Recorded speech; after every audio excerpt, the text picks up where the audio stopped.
Cher ami de Draguignan, en mars prochain, vous serez amené à élire votre futur maire et il se trouve peut-être devant moi.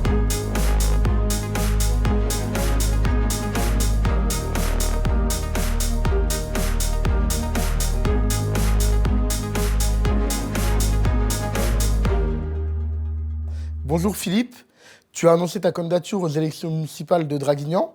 Quelles sont les motivations de cette candidature? Pourquoi? Écoute, merci déjà d'être ici. J'y ai beaucoup réfléchi à cette candidature, puis elle est apparue comme une évidence. Bien sûr, j'ai ce beau score de 54% aux dernières législatives, dès le premier tour, ce qui dit beaucoup sur la volonté de changement des Dracénois. Et puis il y a l'état de notre ville qui impose qu'à présent, tous, nous devons nous mettre en ordre de bataille. Si les Dracénoises et les Dracénois te font confiance, tu devras choisir entre ton mandat de député et ton mandat de maire. Quel sera ton choix? Tu le sais, je m'épanouis dans ce mandat de député, mais naturellement, je l'abandonnerai pour être maire de Draguignan au service des Dracénois. Je ne peux pas solliciter la confiance des Dracénois et les abandonner un mois et demi après. C'est des choses impossibles, inaudibles. Je serai naturellement le maire des Dracénoises et des Dracénois. Et pourquoi? Qu'est-ce qui dicte ce choix? Réellement, l'attachement à Draguignan. J'y vis grâce à mes parents depuis 1974. J'y ai fait mes études, j'y exerce ma profession. Mes enfants y sont nés, j'ai ancré ma famille. Mes enfants font leur scolarité à Draguignan. Je suis naturellement attaché à cette ville qui m'a beaucoup apporté en réalité. Et il me semble normal de rendre un peu ce que j'ai reçu. C'est vraiment la vraie motivation de ce choix. Quel diagnostic fais-tu de Draguignan aujourd'hui? Malheureusement, comme beaucoup, j'ai peine à reconnaître le Draguignan que j'ai connu. Draguignan s'est clochardisé, l'incivilité, l'insécurité ont gagné du terrain, l'urbanisme est marqué par la bétonisation, les écoles sont vieillissantes, la propreté est défaillante. Et parfois, l'animation commerciale, le commerce de centre-ville est en grande souffrance. J'avais, il y a 6 ans, alerté sur cette mauvaise pente, sur cette dynamique. J'allais dire qu'un mandat pour rien plus tard, malheureusement, le constat demeure et s'est aggravé. Et sur quelle base? Quelle est la base de ton programme? Les bases du programme, ce sera le régalien dont ont besoin nos administrés. En premier lieu, naturellement, la sécurité. Il faut une rupture. Nous allons bâtir une vraie police municipale au service des Dracénois. Une police municipale qui sera efficiente de jour et surtout de nuit, puisque ce n'est, pour ainsi dire, plus le cas. Nous allons recréer un vrai service de l'environnement, dédié aux parcs et jardins, et également à la propreté.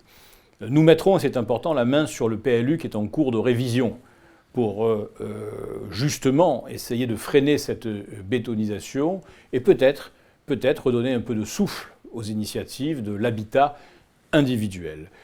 L'animation commerciale sera également au centre de nos attentions et les événements qui caractérisent Draguignan, que Draguignan connaît, ces événements vont monter en qualité, je m'y engage, c'est important. Enfin, nous allons porter un programme majeur sur nos écoles, puisque le maire, c'est d'abord les écoles, c'est les générations à venir, et je porterai ce programme. Et quel sera le ton de la campagne? Selon moi, le ton devrait être positif, engagé et sérieux. Je sais que nous allons gagner sur un projet, et non pas sur la défaite ou sur le bilan négatif de l'équipe sortante. Le projet sera le ton de la campagne.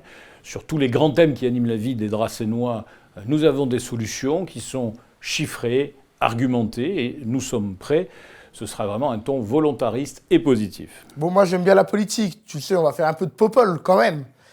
Cette liste, c'est une liste RN, c'est une liste société civile. Toi, tu es député RN aujourd'hui. Mais est-ce que la liste est RN? C'est une liste ouverte. La majorité de mes colistiers ne sont adhérents dans aucun parti. Tout le monde est le bienvenu. Naturellement, je suis député Rassemblement National et je ne fais pas mystère du soutien de ce parti, de Marine Le Pen, de Jordan Bardella, ainsi que de l'UDR d'Éric Ciotti. Mais ce sera une liste de Dracénois pour les Dracénois. Et comment qualifierais-tu le dernier mandat de Richard Strambio? Je le qualifierais d'un mandat finalement de déconnexion, avec en point d'orgue l'avènement d'un musée totalement ruineux, qui va obérer les finances pendant de nombreuses années.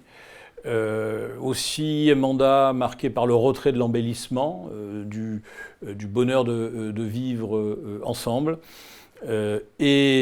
Finalement, et encore malheureusement, car nous devons tous le déplorer, vraisemblablement un mandat très long et un mandat pour rien. Bon, un petit scoop, peut-être une petite exclue, beaucoup de noms circulent, mais qui seront tes futurs colistiers? Oui, tu sais que, en qualité de bon journaliste, que des fois, il ne vaut mieux pas se presser à avoir des scoops.